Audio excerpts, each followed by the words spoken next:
महाराष्ट्र की, जहां बागेश्वर धाम के पंडित धीरेन्द्र शास्त्री के दिव्य दरबार आयोजन को लेकर विवाद शुरू हो चुका है। दरअसल 18 से 19 मार्च को मुंबई में दिव्य दरबार का आयोजन तय किया गया है, लेकिन कांग्रेस ने इस आयोजन को लेकर मोर्चा खोला।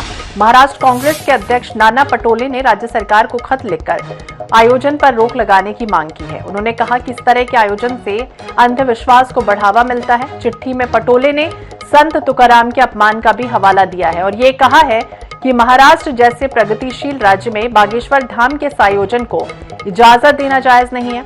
इधर बीजेपी ने इस मसले को लेकर कांग्रेस पर करारा तंज भी कसा।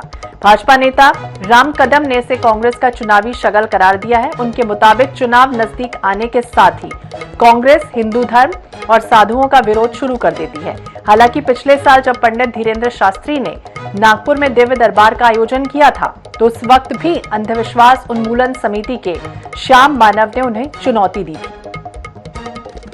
तो दिव्य दरबार और महाराष्ट्र में सियासत तेज हो गई। अंधविश्वास को बढ़ावा मिलने का हवाला जो है वो कांग्रेस की तरफ से दिया जा रहा है।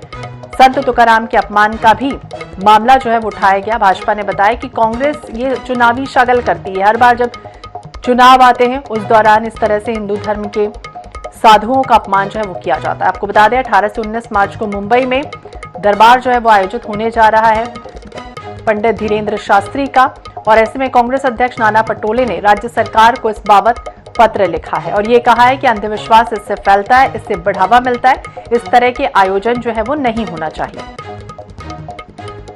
हालांकि भाजपा ने भी ये कह दिया कि कांग्रेस का ये चुनावी शगल है। बागेश्वर धाम के दिव्य दरबार आयोजन का विरोध जो है वो अब दिखाई दे रहा है। तो शास्त्री दिव्य दरबार जिस पर तकरार जो है वो दिख रही है। मुंबई में आयोजन पर कांग्रेस को ऐतराज है।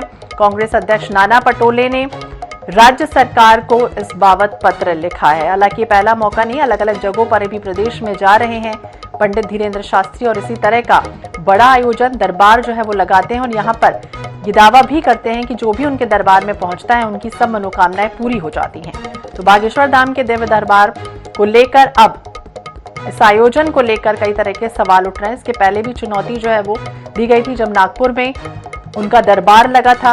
वहां पर भी जिस तरह से हुआ उसे लेकर ये कहती है कांग्रेस की कहीं ना कहीं अंधविश्वास जो है वो इससे बढ़ रहा है।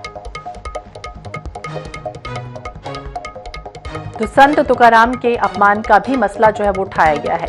हालांकि अब इस पर रार जो है वो छिड़ती हुई नजर आ रही है। अब देखना होगा ये जो आयोजन है वो हो पाता है कि नहीं, लेकिन पत्र जो है वो इस बाबत लिख दिया गया। 18 से 19 मार्च को जिस तरह से मुंबई में दिव्य दरबार सजेगा, पंडित धीरेन्द्र शास्त्री जो लगातार अभी अपने बेबाक बयानों से भी चर्चित है और जिस तरह से वो चिट्ठी पढ़कर लोगों की मनोदशा बता देते हैं, लोगों की मन की बात बता देते हैं, उसे लेकर भी लगातार वो लोगों के घेरे में रहे हैं, सवालों के घेरे में रहे हैं और ऐसे में दिव्य दरबार महाराष्ट्र में ररआर जो है वो छिड़ती दिख रही है।